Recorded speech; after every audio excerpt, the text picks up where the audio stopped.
Baik, seperti biasanya kita lanjutkan pengajian kita membahas kitab Ahkamul Janaiz, yaitu hukum-hukum seputar pengurusan jenazah. Kita masih membahas bab yakni menguburkan mayit. Di antara poin yang akan kita lanjutkan yaitu wa yusannu ba'dal faraghi min dafnihi umurun. Dan disunahkan setelah menguburkan jenazah ada beberapa perkara. Ini sunnah-sunnah setelah menguburkan jenazah, dan ini sangatlah penting yang harus kita ketahui bersama.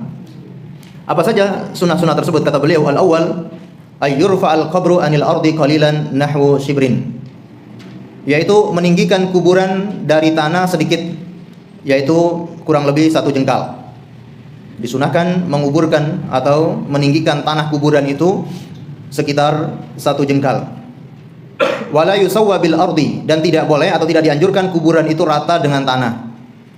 Wa dzalika liyatamayyaza fa yusanu wa la yuhanu li hadits Jabir radhiyallahu anhu. Hal itu agar bisa membedakan mana kuburan, mana yang bukan kuburan, agar terjaga dan tidak dihinakan.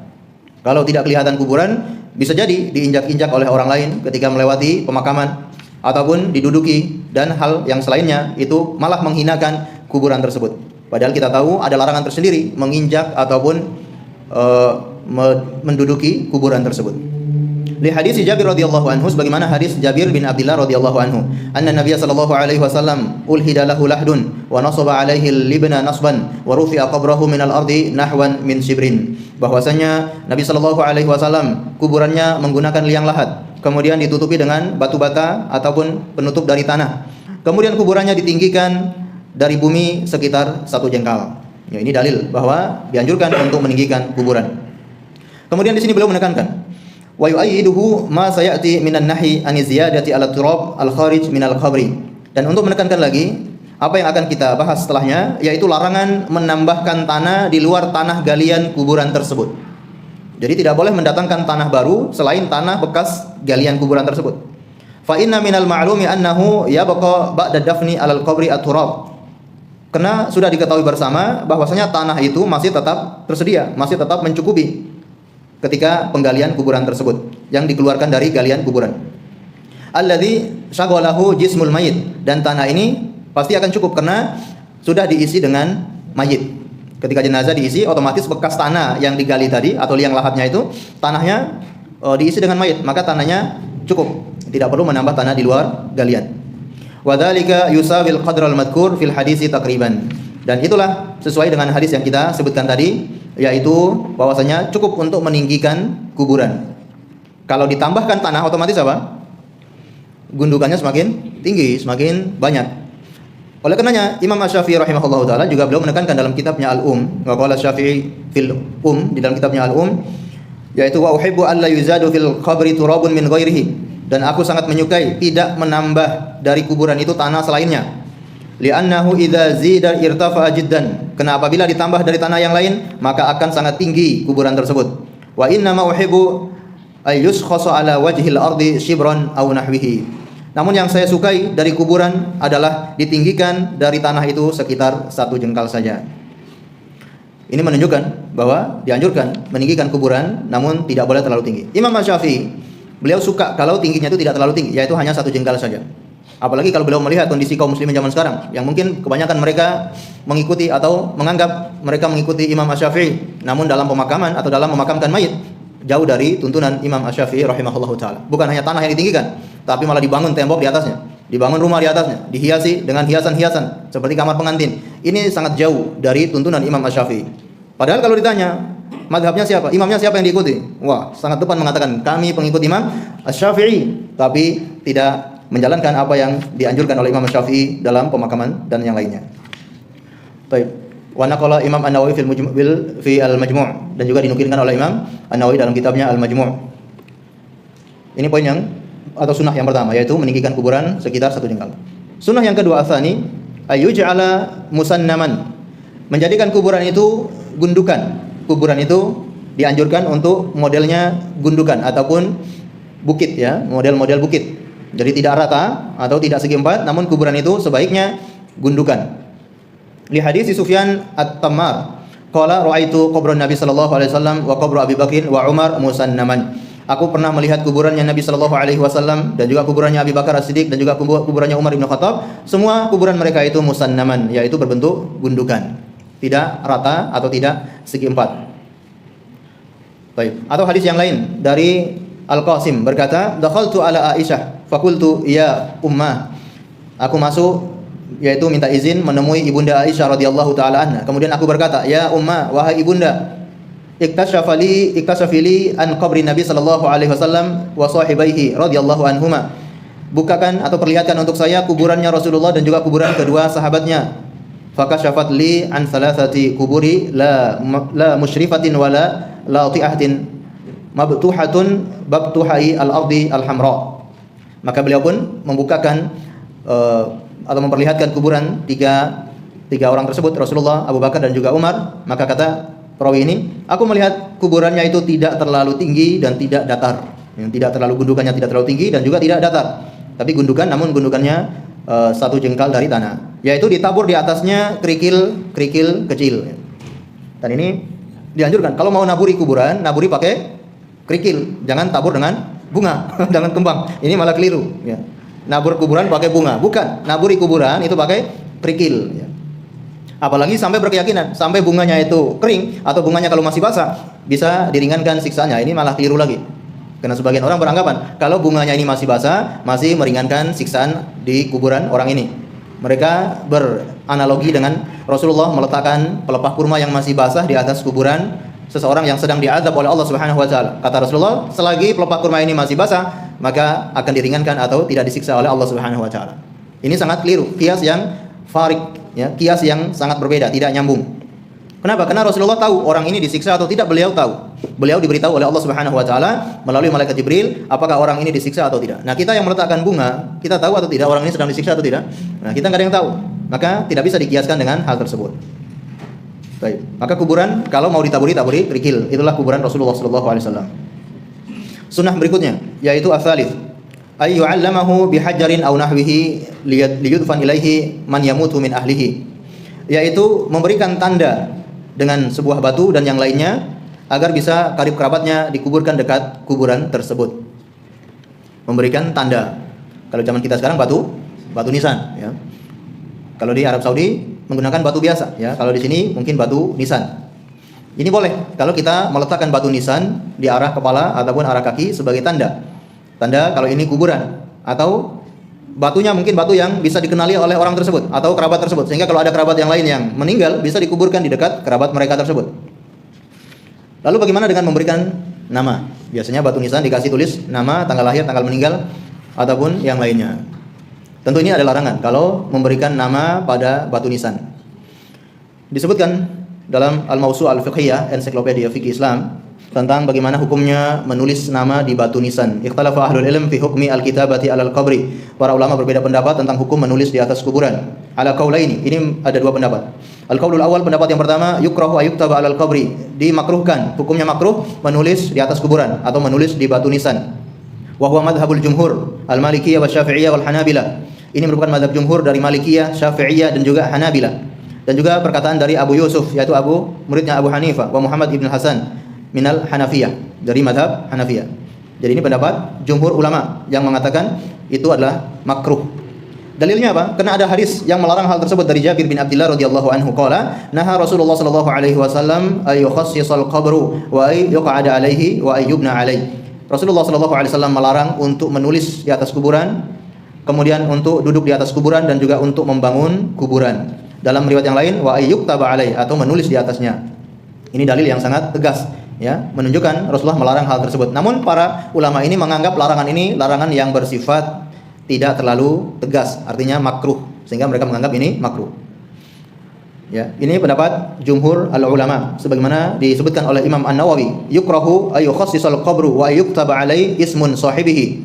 Kata Imam An-Nawawi, dibenci untuk menulis di atas kuburan, yaitu menulis nama pemilik kubur, nama penghuni kubur itu. Au ghairi dzalik, ataupun nama-nama yang lain, tulisan-tulisan yang lain.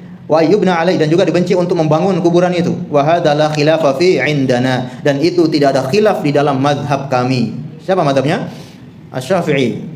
Tidak ada khilaf dalam mazhab Asy-Syafi'i bahwa dibenci untuk menulis nama di batu nisan dan yang lainnya. Baik. Namun ada di sana pendapat yang lain, yaitu ini pendapat yang mengatakan makruh. Pendapat yang kedua lebih tegas lagi, yaitu annal kitabata 'alal qabri. Ya, di sini pendapat yang kedua, annal kitabata lam takun ma'hudatan ladas salaf falam yaf'al dzalika sahabi. Yaitu pendapat ini mengatakan haram mutlak. Menulis di atas kuburan hukumnya haram secara mutlak. Artinya kalau ada orang yang menulis di batu nisan, dia dapat dosa. Ini pendapatnya yaitu dari Asy-Syaukani dan juga Syekh bin Baz rahimahullahu taala. La yazuzu ayyuktaba 'alal qabri syai'un. Tidak boleh hukumnya, larangan, yaitu menulis di atas kuburan sesuatu apapun, apakah nama pemiliknya, apakah tanggal lahir, ataupun apapun tidak boleh ditulis di atas kuburan. Ya, ini pendapat Imam Asy-Syaukani dalam kitabnya Nailul Autar dan Syekh bin Baz dalam Majmu' al-Fatawa. Allahu a'lam bishawab, ya. Maka yang lebih baik kalau kita meneladani Rasulullah sallallahu alaihi wasallam dan juga para sahabatnya, maka sebaiknya jangan ditulis nama di batu nisan. Ya. Apalagi ini tidak ada aturan yang baku dari pemerintah misalkan. Kalau ini tidak ada aturan baku dari pemerintahan, dari undang-undang harus kuburan itu ditulis di batu nisan. Kalau tidak ada, itu lebih longgar. Maka nggak perlu pakai nama di batu nisan. Allahu a'lam bishawab. Jadi bisa menggunakan tanda yang lain. Ya mungkin di sekitarnya dikasih tanda kalau ini kuburan keluarganya dia. Sehingga nanti kemudian ada keluarga yang meninggal bisa dimakamkan di dekat keluarga tersebut. Baik. Kemudian di sini hadis yaitu dari wahwa ibnu Abdullah ibn Muttalib. Hadis dari Al-Muttalib. Wahwa ibnu Abdullah ibn Abdul Muttalib bin Hantab radhiyallahu anhu qala berkata, "Lamma mata Utsman ibni Mad'un, ukhrija janazatuhu fadufina." Ketika meninggal Utsman ibni Mad'un, maka dikeluarkan jenazahnya kemudian dimakamkan. Amara Nabi sallallahu alaihi wasallam rajulan ayati bihajarin. Rasulullah memerintahkan seseorang untuk mendatangkan sebuah batu. Falam yastati' hamlahu. Namun orang ini tidak mampu mengangkat batu itu. Berarti cukup besar batunya. Orang ini ya tidak kuat mengangkat. Faqama ilaiha Rasulullah sallallahu alaihi wasallam wa hasara an diraihi qala al-Muttalib. Maka berdiri Rasulullah SAW lalu beliau menyingkap bajunya, lengan bajunya, kemudian beliau membawanya di atas pundak beliau. Lalu beliau tsumma hamalaha fa wada'ah inda ra'sihi. Beliau meletakkan batu itu di sisi kepala kuburan. Wa qala ata'allama biha qabra akhi, agar aku tahu ini kuburan saudaraku. Wa adfinu ilaihi man mata min ahli, dan agar aku menguburkan siapa saja dari keluargaku yang meninggal dunia. Jadi boleh kita menandai kuburan dengan batu dan sejenisnya, asalkan jangan menggunakan nama, jangan ditulis nama di atas kuburan. Karena ini tentunya ada hadis yang melarang hal demikian. Baik, sunnah berikutnya ar-rabi', yaitu alla yulaqqinil mayyit talqinal ma'ruf al-yaum. Tidak boleh mentalkinkan mayit sebagaimana talqin yang kita kenal pada hari ini. Talqin setelah dikuburkan. Ya, ini tidak boleh kata Syekh Al-Albani rahimahullahu taala. Li'anna al-haditsa al-warida fihi la yasihhu. Karena hadis yang menceritakan tentang anjuran mentalkinkan mayit setelah dikuburkan itu hadisnya la yasihhu, tidak sahih, hadisnya dhaif. Bal yaqifu 'alal qabri yad'u lahu bit-tasbit. Namun anjuran dari Rasulullah adalah apa kalau setelah dikuburkan? Yaitu berdiri di sisi kuburan kemudian mendoakan untuk si mayit bit-tasbit, agar diberi keteguhan dalam menjawab pertanyaan malaikat. Ini yang dianjurkan, yaitu mendoakan mayit, meminta ampunan untuk mayit, meminta rahmat untuk mayit, dan meminta agar si mayit ini diberi keteguhan di dalam menjawab pertanyaan-pertanyaan tersebut. Wa yastaghfir lahu, kemudian memohon ampunkan untuknya. Wa ya'muru al-hadirina bidzalik, kemudian memerintahkan para hadirin untuk mendoakan mayit. Ini yang dianjurkan. Jadi bukan malah mentalkinkan mayit. Walaupun demikian, masalah mentalkinkan mayit ini termasuk perkara yang diperselisihkan oleh para ulama. Ya. Disebutkan oleh Syekhul Islam Ibnu Taimiyah dalam Majmu' al-Fatawa milik beliau. Kita bacakan apa pandangan yang ditulis oleh Syekhul Islam Ibnu Taimiyah. Qala Ibnu Taimiyah fi talqin, dalam mentalkinkan mayit. Hada at-talqin al-madhkur qad naqala an ta'ifatun minas sahabah. Talqin yang disebutkan itu telah dinukilkan dari sekelompok sahabat. Annahum amaru bihi, bahwasanya mereka memerintahkannya. Ka Abi Umamah al-Bahili wa ghairihi, seperti Abu Umamah al-Bahili dan yang lainnya. Wa ruya fihi hadis anin Nabi sallallahu alaihi wasallam, dan diriwayatkan hadis dari Nabi sallallahu alaihi wasallam, lakinnahu mimma la yahkumu bi sihhatihi, namun hadis itu dihukumi tidak sah atau tidak sahih. Walam yakun katsirun minas sahaba yaf'alu dzalik, dan kebanyakan sahabat, ya, hampir seluruh sahabat tidak melakukan hal demikian, yaitu mentalkinkan mayit. Ya. Falihada qala al-Imam Ahmad wa ghairuhu minal ulama, oleh karenanya Imam Ahmad dan juga yang lainnya dari kalangan ulama berkata, inna hadza talqin la ba'sa bihi. Talqin seperti ini tidak mengapa. Jadi ini pendapat Imam Ahmad bin Hanbal dan juga yang lainnya, mentalkinkan mayit setelah dikuburkan itu la ba'sa, tidak mengapa. Farakhasu fihi wa lam ya'mur bihi. Mereka memberi keringanan tapi tidak memerintahkan. Hanya mengatakan tidak mengapa, tapi mereka tidak menganjurkan. Ya, jadi seandainya ada yang melakukan itu, mereka memberi keringanan, ya. Namun mereka tidak menganjurkan. Wastahabbahu ta'ifatun min ashabi Syafi'i wa Ahmad. Sebagian kelompok dari pengikut Asy-Syafi'i dan juga Ahmad, mereka mengatakan itu istahabbah, yaitu itu mustahab, sunnah. Ya, sampai mengatakan sunnah, ya, masyaallah. Wa karihahu ta'ifatun minal ulama, dan sebagian ulama membenci atau mengatakan makruh hal tersebut min ashabi Malik wa ghairihim, dari Imam Malik atau pengikut Imam Malik dan yang lainnya.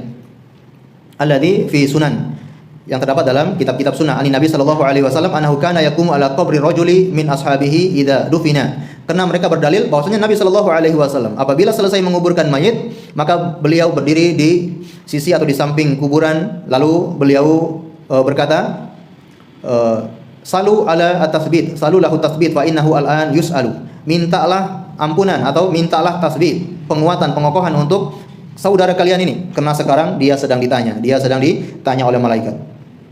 Waqad sabata fi sahihain anna Nabiy sallallahu alaihi wasallam qala laqinu mautakum la ilaha illallah. Namun terdapat dalam Bukhari dan juga Muslim, Nabi sallallahu alaihi wasallam bersabda, laqinu mautakum la ilaha illallah. Talkinkan mayit kalian, yakni orang yang akan meninggal di antara kalian, la ilaha illallah. Fatalkin al-muhtadar sunnah ma'murun bihi. Maka talqin seperti ini sunnah hukumnya, dan ini yang diperintahkan bagi orang yang muhtadar, orang yang mau meninggal dunia.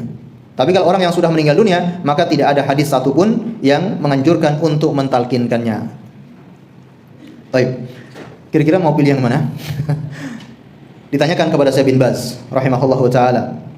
Kata beliau, at-talqin ikhtalafa fihi ulama. Talqin ini diperselisihkan oleh para ulama. Wa huwa ayqalu lahu ya fulan udhkur ma kharajta alaihi minad dunya syahadatan alla ilaha illallah wa anna muhammadar rasulullah ila akhirih.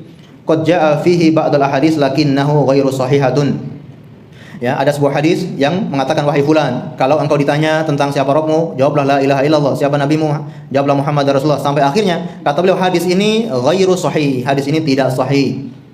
Jaa fi ba'dil athar an ba'di ahli Syam, dan juga ada sebagian athar dari kalangan ahli Syam, penduduk Syam melakukan hal itu, yaitu talqin kepada mayit setelah dikuburkan. Was-shawab, kata beliau, was-shawab annahu bid'atun. Yang benar adalah ini perkara bid'ah. Mentalkinkan mayit ini termasuk perkara yang bid'ah. At-talqin la yuqalu lahu ya fulan. Talqin itu tidak dikatakan ya wahai fulan, wahai fulan. Nah, beliau membawakan hadis ya talqin yang benar, yaitu talqin orang yang akan meninggal dunia. Itu yang bermanfaat. Maka Allah a'lam bishawab, ya, pendapat yang dirojikan oleh para ulama, termasuk para ulama kontemporer sekarang ini, Syekh Al-Albani, Syekh bin Baz dan yang lainnya, yaitu talqin seperti ini hukumnya bid'ah karena tidak ada dalil sama sekali. Bahkan dalil yang digunakan itu dalil yang tidak sahih. Kalau dalil yang tidak sahih, maka tidak boleh digunakan untuk hujjah dalam melakukan amal saleh atau ibadah.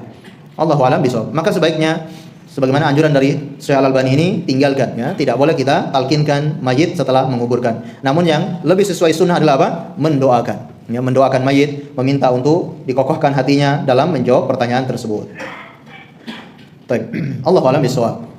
Berikutnya poin yang selanjutnya yaitu wa yazuzul julus inda athna'i dafni biqasdi at-tadhkir al-hadirin bil maut wa ma ba'dahu. Dibolehkan untuk duduk di sisi kuburan tatkala mayit sedang dikuburkan dengan tujuan untuk mengingatkan para hadirin mengingat kematian. Jadi boleh ketika mayit ini sedang dimakamkan atau bahkan kuburannya masih digali, seandainya mayit datang ke pemakaman dan pemakamannya itu belum selesai digali, boleh di sini kita menunggu sambil duduk, ya. Namun sekali lagi bukan duduk di atas kuburan, ya. Duduk cari tempat yang tidak ada kuburannya. Jangan duduk di atas kuburan. Kalau duduk di atas kuburan malah dilarang oleh Rasulullah sallallahu alaihi wasallam. Baik. Jadi dibolehkan duduk di atas kuburan. Di hadis Al-Barra Ibn Azib, sebagaimana hadis dari Al-Barra Ibn Azib radhiyallahu anhu. Baik. Di sini juga perlu kita garis bawahi bahwa memberikan mauidhah, memberikan ceramah, memberikan peringatan itu bagusnya ketika sedang dimakamkan. Mungkin ada sebagian orang yang sambil memakamkan atau menguburkan mayit, ada yang cangkul atau ada yang menguruk tanah, ada yang di dalam untuk menginjak-injak tanah itu. Nah, ini seperti ini, suasana seperti ini dianjurkan untuk saling memberi peringatan, memberikan nasihat. Namun kadang-kala di tempat kita, kapan memberikan nasihat? Setelah selesai, ya, semua selesai baru kasih ceramah. Nah, sebetulnya seperti ini tidak ada tuntunannya, ya. Maka lebih afdal adalah ketika sedang menggali atau sedang menguburkan mayit. Namun sesekali tidak mengapa, ya. Jangan sampai dianggap ini salah satu ritual yang harus dilakukan ketika pemakaman. Kalau tidak ada ceramah, tidak ada mauidhah di kuburan, berarti kuburnya tidak sah. Jangan sampai seperti itu. Karena ceramah seperti ini tidak ada tuntunannya. Allahu a'lam bishawab. Di sini beliau membawakan hadis dari sahabat Al-Barra Ibn Azib radhiyallahu anhu, hadis yang cukup panjang. Semoga waktunya cukup kita bacakan. Yaitu kata beliau, kharajna ma'a Nabi sallallahu alaihi wasallam fi janazatin rajulin minal ansar. Kami pernah keluar bersama Nabi sallallahu alaihi wasallam untuk menguburkan seorang jenazah dari kalangan Ansar. Fantahaina ilal qabri wa lamma yulhadu. Kami sudah sampai di kuburan, ternyata kuburannya belum selesai digali liang lahatnya. Fajalasa Rasulullah sallallahu alaihi wasallam mustaqbilal qiblah. Rasulullah kemudian duduk. Nah, ini dalil ya. Kalau Rasulullah itu sambil menunggu kuburan digali, beliau duduk. Dan di sini beliau menghadap ke arah kiblat. Wa jalasna haulahu. Karena beliau duduk, kami pun ikut duduk di sekitar Rasulullah. Masa Rasulullah duduk, kitanya berdiri. Nah, ini bentuk Masya Allah, mereka sangat menghargai sopan santunnya mereka kepada Rasulullah. Bahkan ketika Rasulullah melepas sendal pun mereka langsung melepas sendal. Ya, itulah para sahabat. Ya, sangat ittiba kepada Rasulullah. Jadi saking cintanya kepada Rasulullah, mereka betul-betul ittiba. Itu bukti cinta yang sebenarnya. Jadi bukti cinta bukan hanya dengan perayaan, tapi bukti cinta adalah dengan ittiba. Ya. Bukan dengan perayaan-perayaan, itu bukan bukti cinta kepada Rasulullah. Bahkan malah menghina sunnah Rasulullah. Bukti cinta adalah bagaimana kita mengikuti Rasulullah SAW. Seperti para sahabat ini, mereka pun wajalasna haulahu, kami pun duduk di sekitarnya. Wa ka'anna ala ru'usina at-thair, seakan-akan di atas kepala kami ada burung. Artinya mereka sangat tenang, tidak ada yang berbicara, bahkan tidak ada yang bergerak. Seakan-akan di atas kepala mereka burung. Artinya kalau ada burung yang menghinggap di kepala mereka, burung itu tidak akan terbang. Saking tenangnya mereka duduk. Padahal kita tahu burung itu sangat gesit, ya, sangat gesit. Kalau lihat atau gerak, mendengar suara sedikit langsung terbang. Saking tenang dan diamnya para sahabat, tidak ada yang berbicara, tidak ada yang ngobrol satu sama lain. Pas pemakaman, begitu kondisi sahabat, tidak ada yang ngobrol, ketawa-ketiwi satu sama lain. Karena suasana menguburkan jenazah itu suasana yang orang betul-betul mengingat akhirat. Suatu saat dia pun akan dikuburkan. Hari ini dia mengantarkan jenazah ke kuburan, suatu saat besok lusa dia pun akan diantarkan ke kuburan dan dimakamkan oleh saudaranya yang lain. Jadi para sahabat itu tenang, tidak ada yang berkomentar, tidak ada yang berbicara. Wa fi yadihi 'audun yankuthu fil ardi faja'ala yanzuru ila as-sama' wa yanzuru ila al-ardi faja'ala yarfa'u basarahu wa yakhudhu thalathan.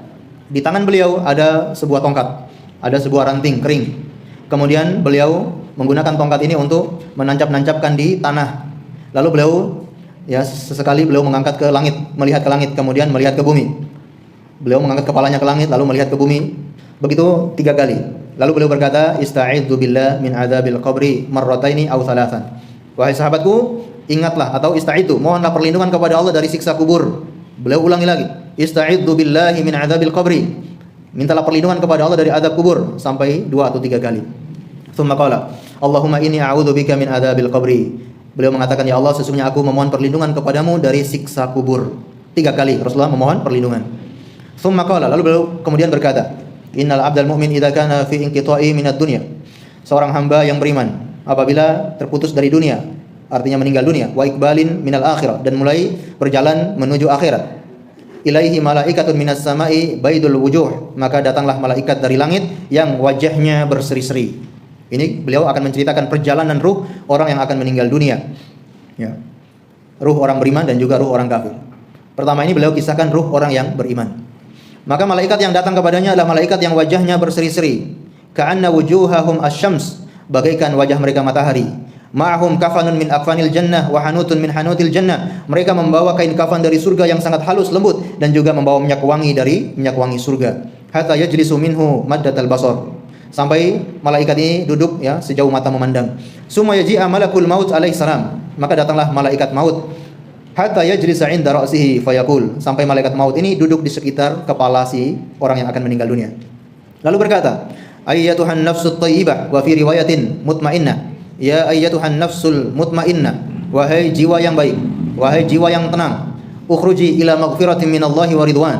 Keluarlah kamu menuju ampunan dan ridha dari Allah. Qala fatakhruju tasilu kama tasilul qatratu min fi as-saqa. Maka keluarlah ruh itu sebagaimana keluarnya air dari mulut teko. Ketika dituangkan air dari teko, air itu keluar dengan sangat mudah. Begitulah keluarnya ruh orang yang beriman ini, nafsut thayyibah. Faya'khudhuha wa fi riwayatin hatta idza kharajat ruhahu shalla 'alayya kullu malakin fis samawati wal ardi wa kullu malakin fis sama wa tahta lahu abwab wa futihat lahu abwab. Dalam riwayat disebutkan ketika ruh ini keluar, mereka semua bersolawat, malaikat yang ada di langit maupun yang ada di bumi. Ya, seluruhnya malaikat mereka mensolatinya atau mereka bersolawat kepadanya. Baik. Kemudian wa futihat lahu abwabus sama, dibukakan untuknya pintu-pintu langit. laisa min ahli babin illa wahum yad'u Allah ay yu'raj bi ruhihi min kibalihim. Tidaklah setiap pintu itu dibuka melainkan semuanya ya menyeru untuk ikut mengantarkan jenazah tersebut atau ruh tersebut. Fa idza akhadhaha lam yad'uha fi yadihi tarfata 'ain hatta ya'khudhaha fa yaj'aluha fi dzalikal kafan. Ya, sampai mereka itu semua berebut untuk mengantarkan ruh tersebut. Ya, lalu dikafani dengan kain kafan dan dipakaikan wangi-wangian dari surga tersebut. Inilah yang sebagaimana Allah berfirman, "Fatawaffathu rusuluna wa hum la yufarritun."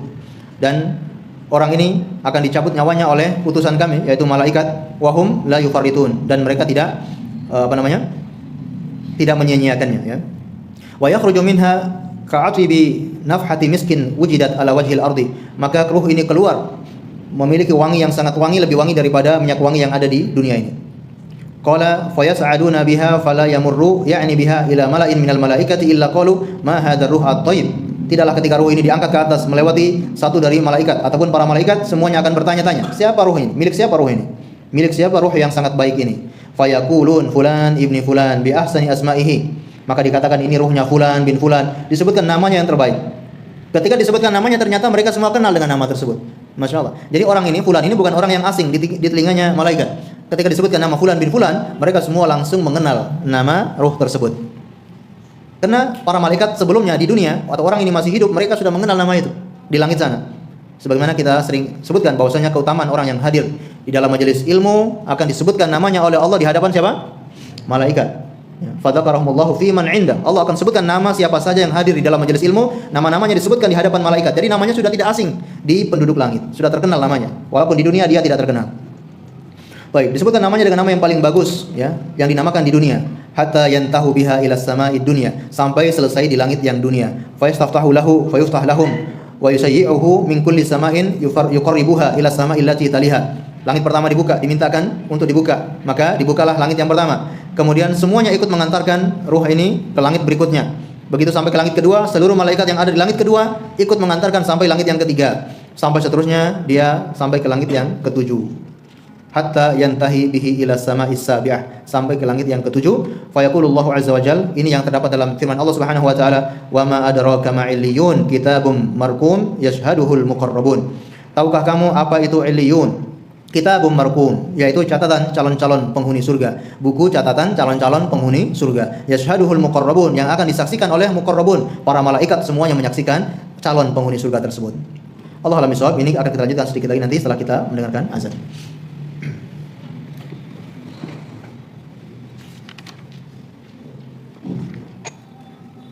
Allahu Akbar, Allahu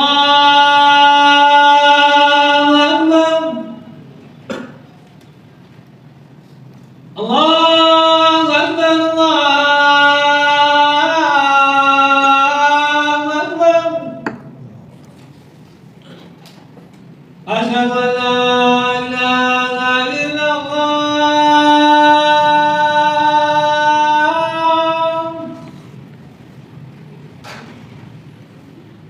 Asyhadu an la ilaha illallah.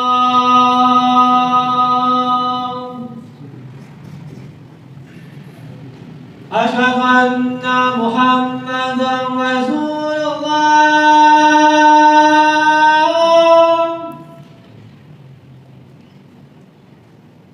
Asyhadu anna Muhammadan Rasulullah.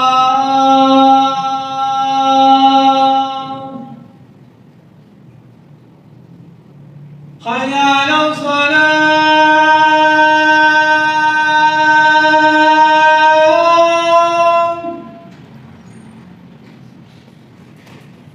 Hayya 'alas shalah.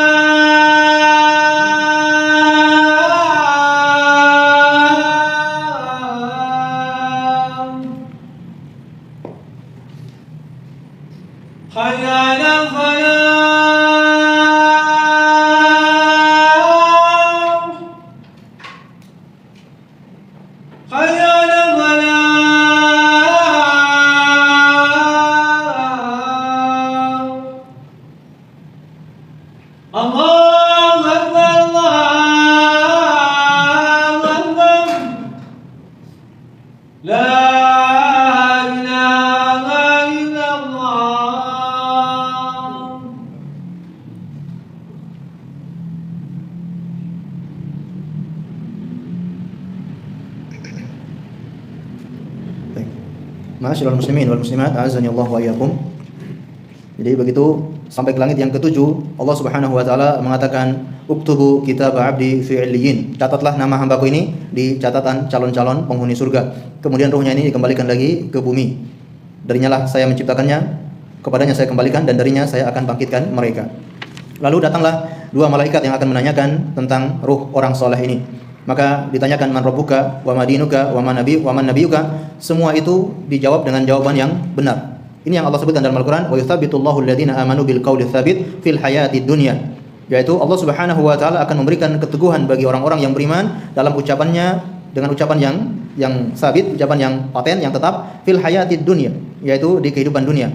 Ini maksudnya ketika dia sedang ditanya dalam kubur, Allah beri keteguhan hatinya untuk bisa menjawab.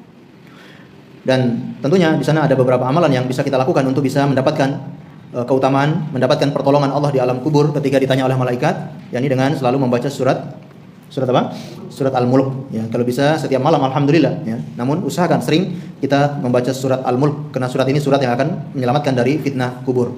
Allahu a'lam bishawab. Kemudian setelah pertanyaan ini dijawab dengan benar, terdengar fayunadi munadin minas sama, terdengar suara dari langit, an sadaqa abdi, seluruh jawaban hambaku benar. Fafrishu minal jannati wa albisu minal jannah waftahu lahu baban ilal jannah. Maka bukakan untuknya pintu ke surga, dan pakaikan untuknya pakaian dari surga, dan bukakan pintu ke surga. Qala fayati min ruhiha thayyiban wa yafsahu lahu fi qabrihi madda tabasar. Maka kuburannya dibuka sejauh mata memandang. Ya, harum, segar ataupun pemandangan yang indah dari surga terlihat dari kuburan hamba yang soleh ini. Dalam keadaan seperti ini, dia sudah sangat gembira. Datanglah sosok yang sangat baik rupanya, sangat wangi dan bagus pakaiannya, berwajah yang sangat tampan. Maka dia bertanya, man anta, siapa engkau? Maka dia mengatakan, ana amaluka soleh, aku ini amalan solehmu di dunia. Fa wallahi ma alimtuka illa kunta sari'an fi ta'atillahi wa bati'an fi ma'siyatillah. Demi Allah, kata orang ini atau kata sosok ini, demi Allah aku tidak mengetahuimu kecuali ketika di dunia kamu sangat bersegera untuk taat kepada Allah dan sangat lambat bermaksiat kepada Allah. Fajazakallahu khairan. Sampai sosok ini mengatakan, terima kasih, semoga Allah membalasmu dengan yang lebih baik. Summa yuftah lahu babun minal jannah, dibukakan pintu surga untuknya, dan juga dibukakan pintu neraka. Lalu dikatakan, kalau kamu berbuat maksiat maka tempatmu akan seperti ini. Lalu dia dibukakan pintu surga. Kemudian dalam kondisi yang sangat bahagia seperti ini, hamba ini mengatakan atau berdoa, Rabbi azza wa jalla, atau Rabbi ajil qiyamis sa'ah, atau dalam ayat, ya Rabbi aqimis sa'ah, ya Allah tegakkan hari kiamat sekarang. Dia sudah sangat ingin untuk merasakan nikmat surga, karena dia sudah melihat tempat kembalinya di surga. Dia ingin segera ditegakkan hari kiamat agar dia bisa memasuki surga tersebut. Inilah perjalanan ruh orang soleh yang diceritakan oleh Rasulullah SAW. Semoga kita termasuk ruh yang thayyibah ini. Amin ya rabbal alamin.